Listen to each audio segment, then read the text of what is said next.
I've lived in the same house all my life, and since I was a kid, my mother would tell me stories of the ghosts she would see before I was born.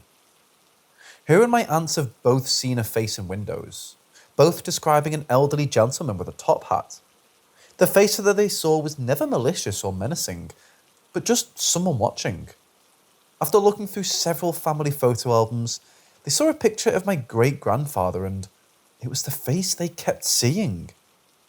After discovering the identity of the ghost, my mother felt general relief because at the time she was pregnant with me, and my parents had a difficult time with conception, so she felt like she was watching over her while pregnant as a guardian angel of sorts.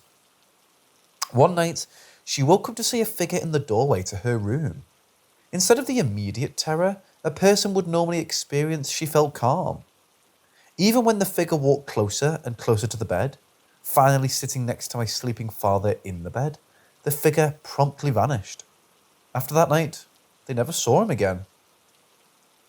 Fast forward 22 years, I'm sitting dumbfounded, hearing these stories for the first time, feeling genuinely bummed out that I never got to experience any of this. Now, at this time, I injured my shoulder and couldn't sleep in anything but a recliner for 6 months while I recovered from surgery. So I took our entire basement and turned it into a mini apartment. After about a month, me and my girlfriend Emma started hearing the door to the upstairs close loudly at random points during the day and night. The fridge would be open for no reason, and motion lights we had at the top of the stairs would trigger on and off. All of these things were explainable enough. The old house making noise, bad lights, didn't close the fridge enough, a million different explanations. It started happening so much, I would joke that the ghost was back, and I had decided its name was Fred. One night, me and Emma were home alone, and I left to go get dinner. When I came back, she looked visibly confused and annoyed. "What's wrong?" I asked. "Well, Fred played a little joke on me while you were gone." This piqued my interest greatly. "Do tell." "When you left, I heard footsteps coming from upstairs, so I thought you'd forgotten your keys or something, so I came to see what was going on. But when I came upstairs, you were not there. Then I heard footsteps coming from the 3rd floor. I yelled up and nobody answered, but I heard the footsteps again, so I yelled up, 'All right, Fred, I'm not playing this game anymore.' Then nothing. She went back downstairs and I came home a few minutes later. The footsteps continued for the next couple of weeks, and we just got used to it shouting, 'Knock it off, Fred.' Whenever it went on too long and got annoying, which would always make it promptly stop.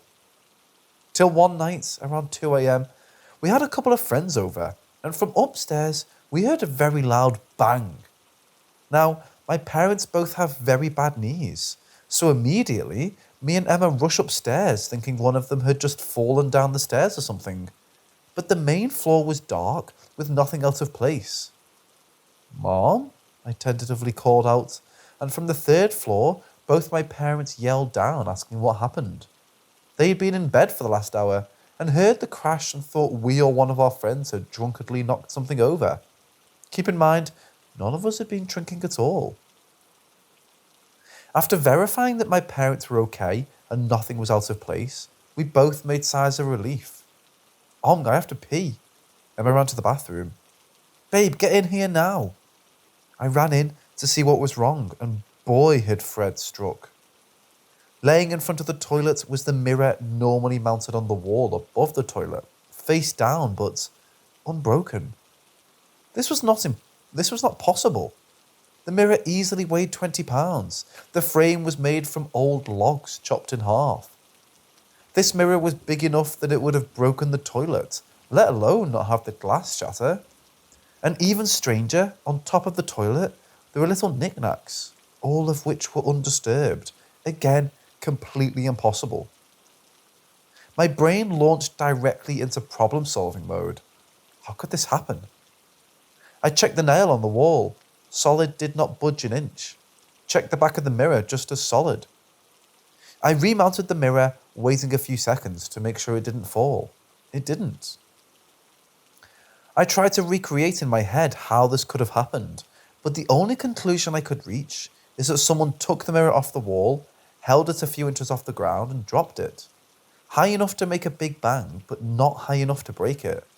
Well, after all this, Emma had enough and said that she was going to get rid of Fred. He's getting too ballsy with this stuff. The following week, she blessed the house with sage, all the while saying to Fred that he was unwelcome for now, if he was going to be doing things like this, but that if he could behave, he could return later on. After the blessing, we didn't hear from Fred at all, until about a year later. I came home from work and my rocking chair was rocking like someone had just stood up. I tried walking around and recreating how I came in to see if maybe I just rocked the floor a little bit, but nothing. Alright, Fred, you're welcome to stay. Just don't do anything stupid or out you go again.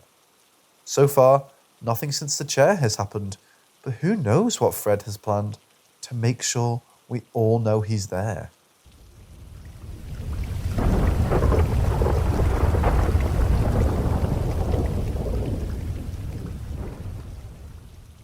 I grew up in a small California desert tourist town called Joshua Tree, home of the Joshua Tree National Park.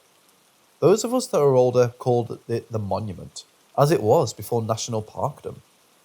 I was in my early 20s at the time of this, which was approximately 15 or 16 years ago, and was the only one with a car and license. Growing up in a small desert town leaves you with limited options for fun, and we would make use of the park. Occasionally, maybe once a week or so, a group of us would pile into the station wagon with beer, smokes and a mixtape, and drive through the park late at night.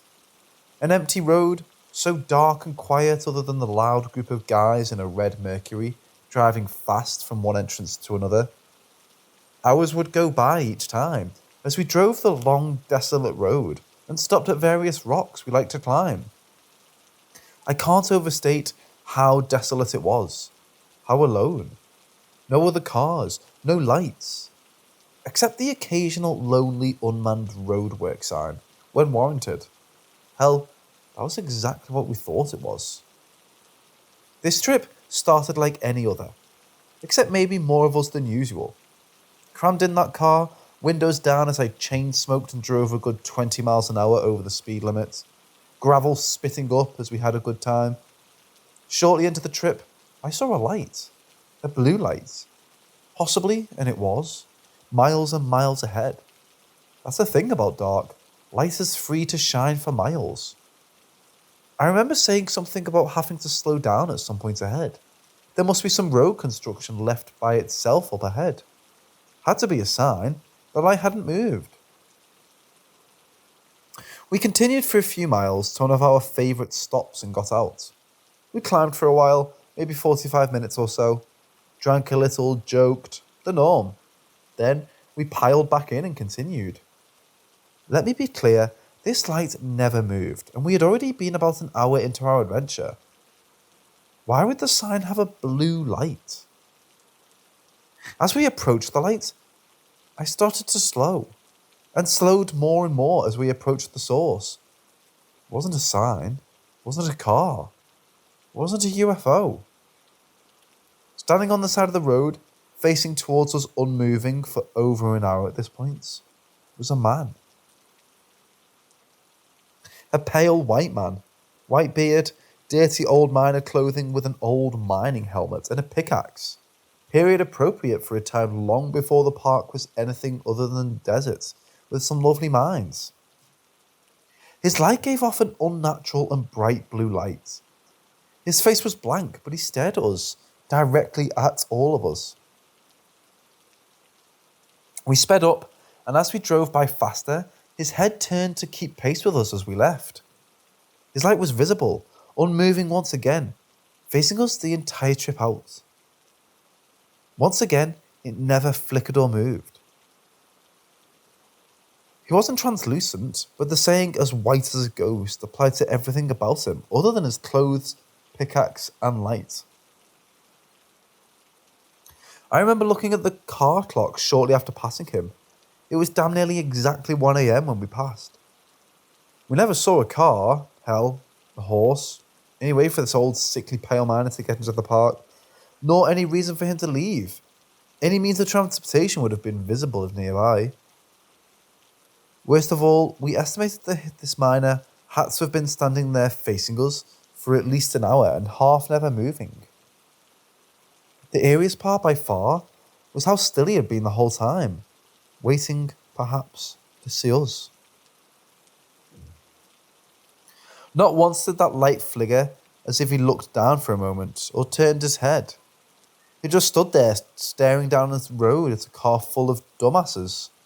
Even when we parked, headlights off and climbing some rocks while balancing a beer in one hand, he started from miles away into the darkness in our direction. It would have been no more than darkness to any human that far away without our headlights. We never saw him again.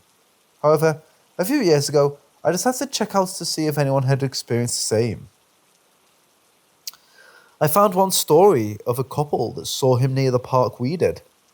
Standing there, staring late at night, found another story of people camping out in the dark away from standard camps that saw the silhouette of what could have been a miner walking closer by.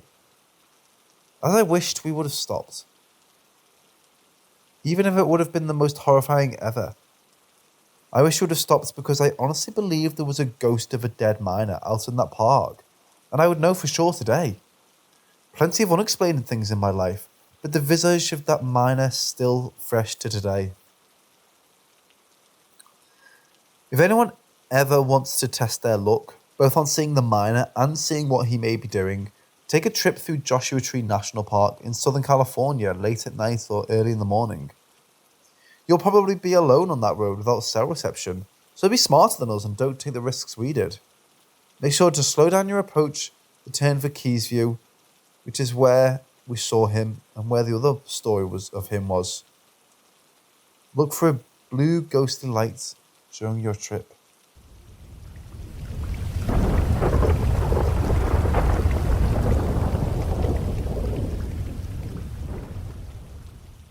"2017. The Dungeons. Berlin. We queue up until we get a tour of the Lady in White, also known as the ghost of Hohenzollern. No spoilers. So there was an actress in the dark, dressed in white, screaming while the lights flash. And then they tell us the story of the ghost. Definitely worth seeing. I liked the Berlin Dungeons, and there's a lot more to it, but I'm keeping it relevant anyways. After this, we go about our day seeing other parts of Berlin and the city. We were getting to the end of the day. It was a cold day and the weather was miserable. We walk a little further out of the river. So we're crossing this bridge, and as we're walking, we're looking out to the river and enjoying the view. I took my eyes off of the river, and when I turned to face the path, I couldn't quite believe my eyes. Walking towards us was a lady, no taller than 4'6", remarkably small, almost childlike. Her complexion is pale and her hair is almost white. She was very slim. Her face was flawless. She looked to be aged about 16 to 18, but it was hard to tell. She wore nothing but a white veil over her hair and a Victorian-looking nightgown. She walked barefoot. Her feet and ankles were covered in soot or ash and so dirty when they were black. What followed was fighting, and when I think about it, tears run down my face. So we make eye contact. I was drawn to her eyes, staring at me. This state was not a stare of interest, or as if she wanted to ask us something. This was a stare of hatred. She stared into my eyes like she wanted me dead. She stared so intensely, I felt she could see right through me. Her stare lasted about 3 seconds or until we passed each other. So, there are other things that can happen. I can't explain why she was dressed in a Victorian-style nightgown and veil in miserable, slightly cold weather. Even the homeless wore warm coats and were fully dressed. I can't explain why her legs and feet were black as coal. This wasn't dust or dirt. This had to be coal. But modern cities are no longer coated in soot from burning coal, so how did her legs and feet get so black? Why would someone stare at a stranger like they wanted to kill them? It wasn't just my interpretation. Most people would look away if they were caught staring. This lady kept staring at me. I can't explain why there is no trace of this lady online or on social media, considering she walked through the middle of Berlin, her appearance, and the history of the White Lady ghost. I don't understand why there is no trace. I read on the Berlin Dungeons website, the appearance of the White Lady only meant one thing: definite death. Does that explain why I felt like she wanted me dead when she stared at me? But this experience had not turned me into a believer of ghosts, but it's made me believe in the possibilities of ghosts, which I honestly thought I would never say, and I will feel more inclined to read ghost stories and not just doubt it all. Feel free to share your thoughts or theories. I've thought about from her being an actor from the Dungeons, to her being a lure, to her being a hippie, but nothing, at least not yet, has hit the nail on the head or even come close to feeling like a possibility. But weird things happen in the world. Maybe it's just one of those things. If I could go back in time and find out, I would.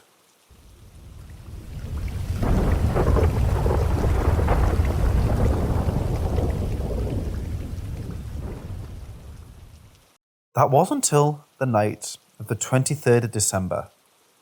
I couldn't really sleep that night because I'd been working a late shift and was still kinda in an energetic mood. Weirdly though, that afternoon when I was sitting on my bed putting my shoes on, I could have sworn I felt someone touch my foot from under my bed. I didn't really pay much attention to it. I just remember thinking, oh god, that's weird. But it was the middle of the day and I was running late. Anyways, that night, once I did finally get to sleep, I kept being awoken by scratching noises. That sounds a lot scarier than it is, because we always get mice in our attic in winter, so it really wasn't anything new or scary. However, the third or fourth time it woke me up, it startled me because it sounded different. This time it sounded like, I guess I would say it sounded like someone really lightly running their finger along the wall. Not scratching it or anything, just like someone really, really lightly running a finger along the wall. I also noticed that my wardrobe door was open. In my culture, there's a lot of superstitions surrounding specifically wardrobe doors being open. I actually have a string keeping it closed, which would have to have been untied to open the wardrobe. This immediately made me think something spooky was afoot, but I was so tired that I was just happy to ignore it. Anyways, I turned on the light and of course, there was nothing to be seen. So I got a drink, took a few deep breaths, and went back to sleep. I then awoke at 7 lying on my side facing the wall. For some reason, I got this overwhelming urge to turn around, and before I knew it, I was already turning over. I noticed that there was looked to be a shadow man. I'm not sure why, but I had the distinct sense that it was male, standing about 1 meter from the side of my bed. I got the feeling that it was facing me, but peculiarly, it had no head. It wasn't like it had been decapitated or anything gruesome like that. It just had an uninterrupted line across from one shoulder to the other. As well as that, I remember it not having any hands, like its arms just extend in a sort of rounded point. I also immediately noticed that it was quite small, maybe 5 feet tall. Probably less, I'm 5'11", and I could tell I was a decent bit shorter than it. I didn't feel threatened at all at the time. I just saw it, thought, oh wow, this is actually happening. And then immediately thought, this isn't what I imagined you would look like. For reference, as a child, I remember frequently seeing a huge figure pretty often. So in my mind, that's what a shadow person was supposed to look like. Anyways, I then kind of snapped out of it and drove for the light switch. This meant passing by the entity in order to reach the switch. It didn't move or run or anything. It just stood still. When I passed it though, I did notice a coldness in that area of the air, feeling thick or dense. That's the only word that I can think of. As soon as the light was on, it began to fade into like smoke. But there was still a clear outline of it for a few seconds. The best way I can describe it is like, you know when it's really hot outside and you can see the heat waves rising off the road? Yes, well, it looked exactly like that wavy air, but in the shape of the shadow. I'm from Ireland, and assuming this was one of the sea, I asked to leave in Irish. I then felt the newfound sense of dread momentarily lift, but when I sat back down on my bed to kind of process my thoughts, I felt a rush of cold air come towards me, and I did feel a sense of anger or annoyance. But I can't explain where or what it was coming from, almost as if the air was angry at me. Naturally, I decided that this was a battle I was not willing to fight, and left the room. As soon as I closed the door, though, I noticed that my two pet ferrets were both wide awake and had all of their fur standing fully on end. I brought them both into my room then, and they both immediately started hissing and puffing their fur up at something. I've never in my life seen them act this way, so it really did freak me out. I've been hoping to just pass this off as some sort of hallucination, but their actions unfortunately made me feel quite justified in my fears. I was initially worried that it was the feared Dorcher of Irish folklore, a shadow man of the Sai who acts as a warning of your death, but it doesn't fit any of the descriptions of him from our mythology, which honestly was the best Christmas surprise ever. Fully thought I was a goner for a while.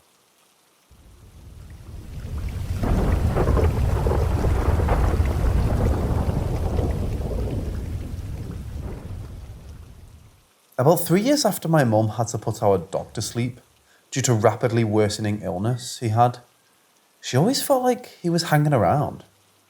She never actually saw him, but he had his habits of sleeping next to my parents' room door, and there was occasional bark or thus she always exclaimed. One night, my dad woke up because he had to go to the toilet, went out the room door, only to trip over something, slapping his whole body against the wall, shouting loudly, "Damn it, Ray, I told you countless times to not sleep there." My mum, woken by the noise, with the utmost calm, deadpanned my dad by saying, "But dear, Ray's 3 years dead." She then proceeded to lay back and watch my dad to return to bed, sweaty and white as a sheet, looking at my mum. "But Lucy, I swear to God I felt fur on my feet." At this point, my mum only laughed. The last thing she said was, "I suppose I'm not the only crazy one now, am I?" After this experience, my dad never called my mum crazy. Now when something strange happens, my dad just lets my mum handle it without saying anything. I have to say, I'm really sorry I don't remember this firsthand. But every time my mum mentions this, my dad is looking kind of startled. Luckily, we always laugh at this point. It's not a scary story for us, but I always like to hear it again, because my mum always shows gratitude that nobody is calling her mad anymore because of this.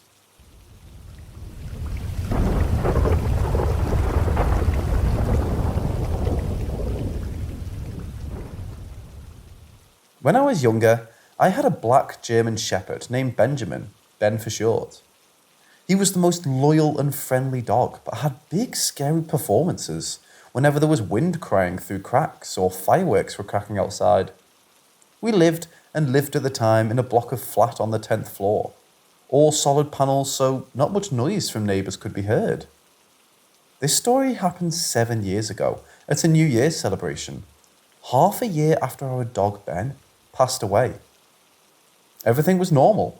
Me, my fiancée, mum, dad and my best friend were celebrating New Year at our flat, watching fireworks beginning to shoot from our window. Everything went alright for a few minutes, until one of our blasted neighbours decided to throw out some homemade explosive, which made a really loud bang. Suddenly, my best friend turned and screamed for her life. Me and mum turned to see what had happened, only to see this dog-like black mass jump down the bed, positioned across the window, followed by shattering glass sound. After initial shock, we decided to check up if the glasses for champagne fell and shattered or what, only to find nothing has been broken, but my dog's memorial photo to be flung across the room to the other side of the bed, from left, and it being put under mum's bag, which is usually pretty heavy because she tends to have too many things in there, without being broken or even slightly cracked. None of us can make sense of how it got there and what that black mass was. Me, my mum and best friend were the only ones to see the black mass, and my fiancé and dad to be additional to hear the shattering glass with the rest of us.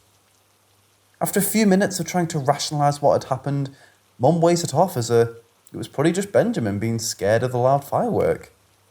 We laugh it off despite knowing damn well Ben is dead for half a year, and continue to enjoy our New Year's celebration.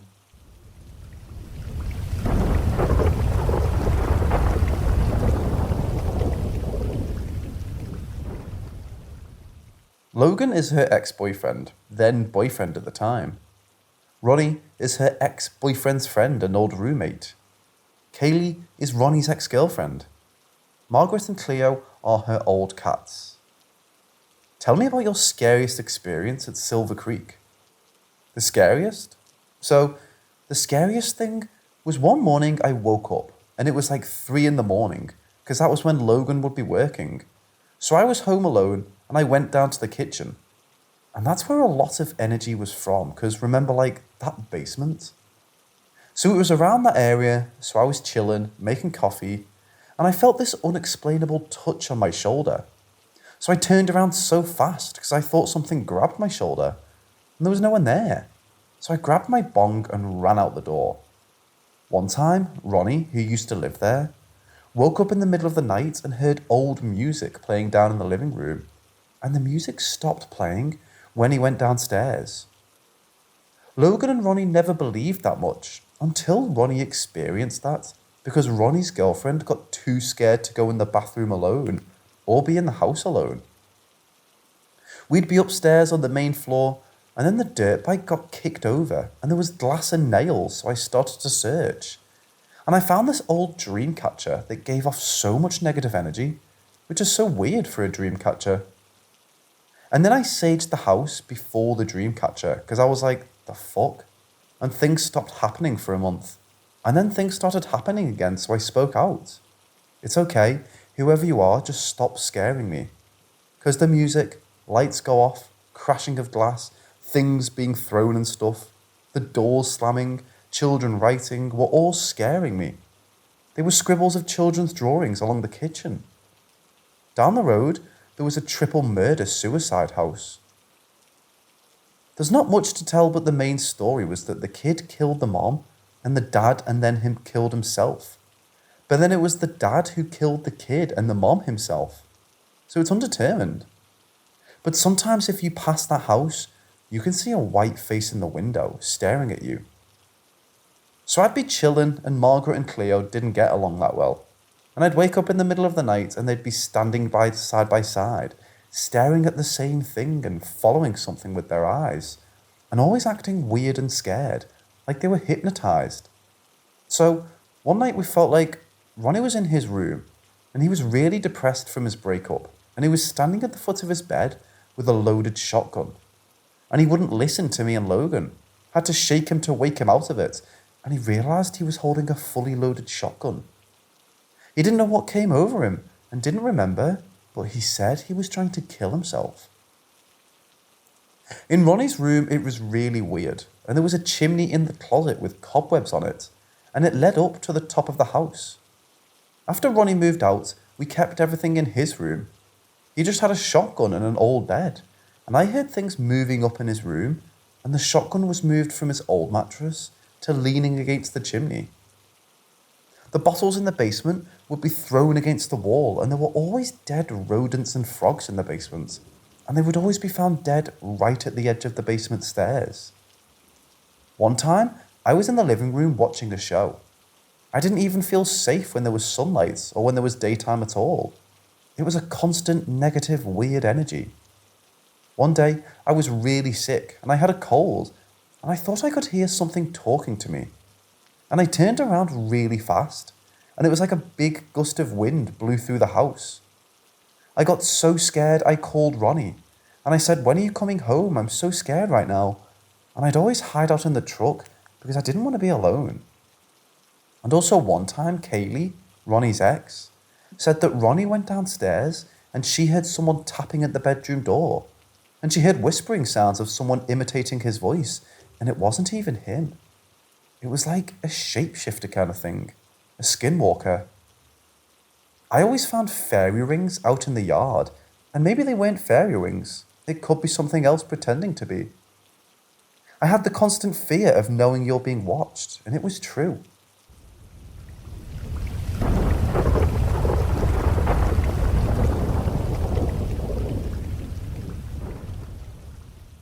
So in July 2020, I visited an abandoned farmhouse near where I live. The place itself wasn't that scary until we entered the middle of the house. This part was completely dark. There was no natural light anywhere, so we turned on our torches. Things seemed to move. A chair would move a foot or so to the right. The ladder in the front room would creak under the weight of a person, but there was no one there. We found nothing of it because we didn't know the house was haunted until I posted my video to YouTube, where I had loads of fellow Urbex explorers telling me the real history of the building. A father had murdered his 2 young children and hidden the bodies in the basement, which after his trial had been sealed completely. And the mother hung herself in the upstairs bedroom. It's rumoured that the mother haunts the upstairs of the house. Most say she isn't violent, but she doesn't like people entering her room. In fact, her room is the only one which has decayed so badly that the floor has dipped into the front room. However, it was not her ghost we encountered the second time. Once I knew all of this, I went back. A foolish decision, but a decision no less. This time I wanted to make contact. I hoped to speak with the woman, ask her what happened in that place, why she can't move on, etc. And if she wanted to talk to us. For a while, we walked around the house. We would hear things. A scuffle of feet, like that of a person too tired to properly pick their feet up. Slamming doors upstairs. The old basement door would move and creak. There was no draft. And so, before we lost courage, we opened up a speaking app. I personally wasn't sure how well it would work. What with it being a free app on Play Store. But we began to politely talk to the ghost anyway. Every now and then my phone would click, the screen would go blank, and static would play loudly. I began to get spooked out. Then my cousin said, "What if a ghost tells us to get out?" And that's what happened. As soon as she finished speaking, a yes violently came through my phone. A chill ran through my whole body, all at once. It hadn't been the woman's voice. It was the angry, hostile voice of an older man. We screamed and ran out of the house so fast. Once outside, I had to take a moment because I felt as though I was going to throw up. We ended the session on my phone and left. The building is due to be demolished later this year after laying abandoned for around 30 or 40 years or so. And yet, since I spoke to the entity, I've had the same dream every night of a slightly different building. Nothing in my dream ever changed, until last night. A window had been broken and a dark, shadowy figure beckoned me forwards. That's when I woke up. I haven't felt quite right since going to that building, and I will never be going back.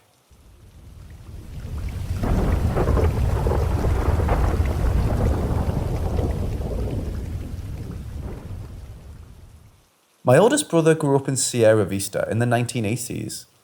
Sierra Vista is a border town in Arizona, and during that time it experienced some heavy drug crime and some light violence. You know, normal border town stuff. Well, my mom was a single mom, and they briefly lived in a very shady trailer park in a single wide mobile home because it was all they could afford.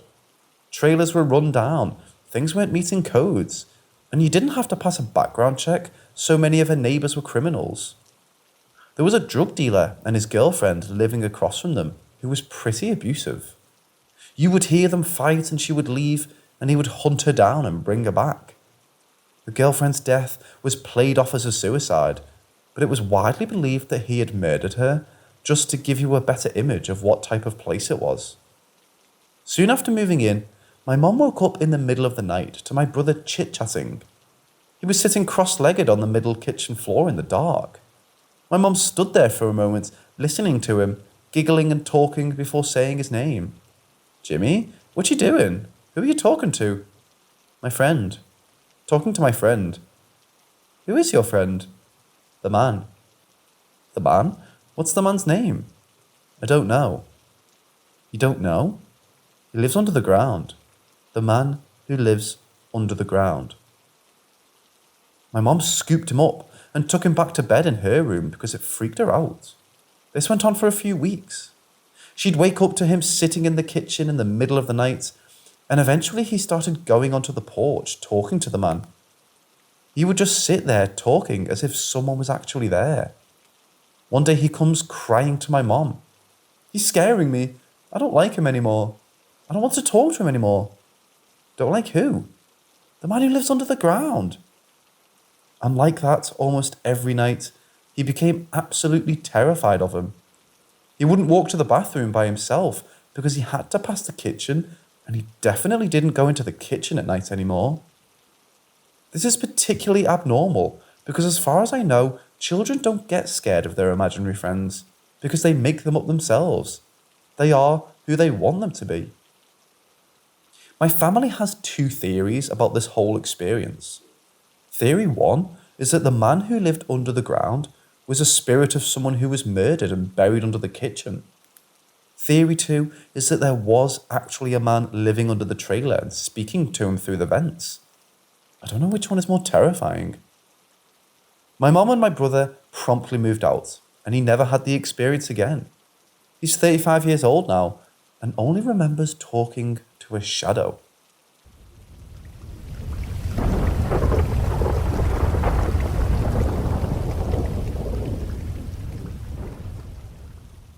This happened when I lived in a house that always felt very odd. And I don't want to say it, but it felt somewhat haunted. We'd always have unusual events such as exploding light bulbs and things thrown at us during the night. I should mention that on numerous occasions, we would all claim to see the same shadow creature frantically brush past our feet, as if it was a rabbit that was running from a fox. We brushed it off as just our imagination and tiredness. We kept many pets, such as birds, rabbits, and the occasional slug that somehow made its way into our dining room. We didn't keep those, FYI. On many occasions, our pet rabbits would freak out and hide in the one corner of the room as if they were attracted to the same spot. They wouldn't ever go near this specific corner of the living room, and if you dared try putting them near, they would kick and scratch and run away from it. There's so much I could tell you, but I'll skip to what you people would call the fun stuff. So I was young, prone to these really powerful recurring nightmares for some reason. Normal diet and even more normal lifestyle. Sometimes after one of these nightmares, I would crawl down from my top bunk bed and make my way down the cold ladder in the pitch black of night. And I'd call for my parents and I would jump into bed with them for the rest of the night. So this one night, another nightmare hit me. It was one of the worst I've had.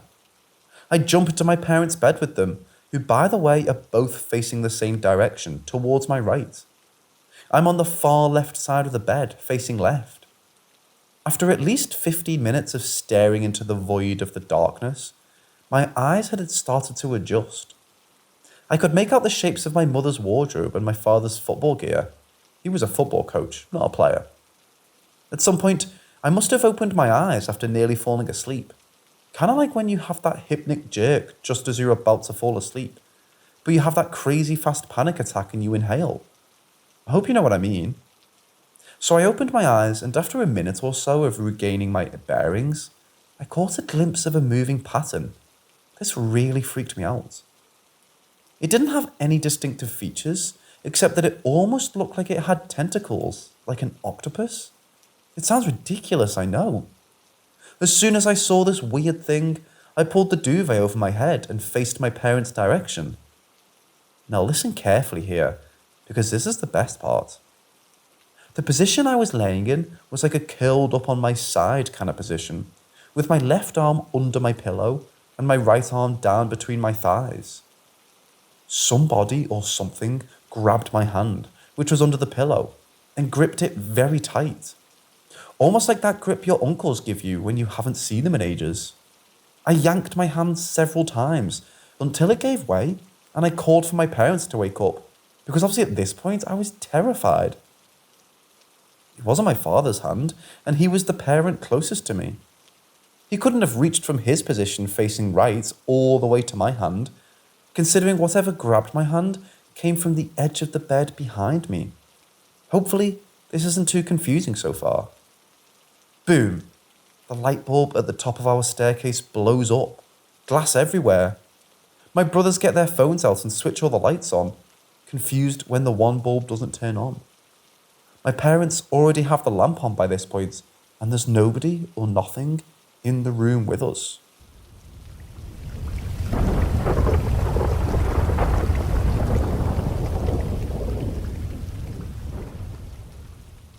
My roommate and I have lived in this one-bedroom apartment comfortably for a little over a year now.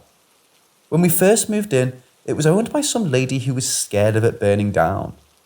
There had been one apartment that was ruined by smoke mostly once. And we have 3 fire alarms within 2 feet of each other near the back of the house because of the landlord. The majority of the time, everything is pretty normal. No strange dreams, no banging, none of that. But what does happen is strange. We were given 2 keys for the house when we moved in. They both curled at a round angle, like an arched finger. One of them only curled at the tip. One happened while my friend had it in his pocket while he was out skating. Then when he went to use it on the door, it was bent. Next, I know I lose some things like we all do, but some things seem to legitimately disappear completely every now and then. Usually it's when we have people over. It's something we're using and have been using all night, and then poof, gone. I was once in the bedroom with my ex, and in the morning the door opened and closed like 15 times. It was truly the most insane thing I've ever seen. Even talking about it makes my hair stand up. It happened so fast, never completely closing every time, just quickly swaying back and forth. I have a nightstand thing with shelves next to my bed in the living room, and I have this massive rock on it, and one night it just fell straight off, out of nowhere. Scared the shit out of me. It made a super massive loud crash that made me jump straight off the couch. It's not much of a story, I guess. There's more to it all, but I just figured I'd say something because I think about it all the time. I just wonder what's going to happen next. Always kind of a long time in between events. Almost just enough to where you forget they happen completely.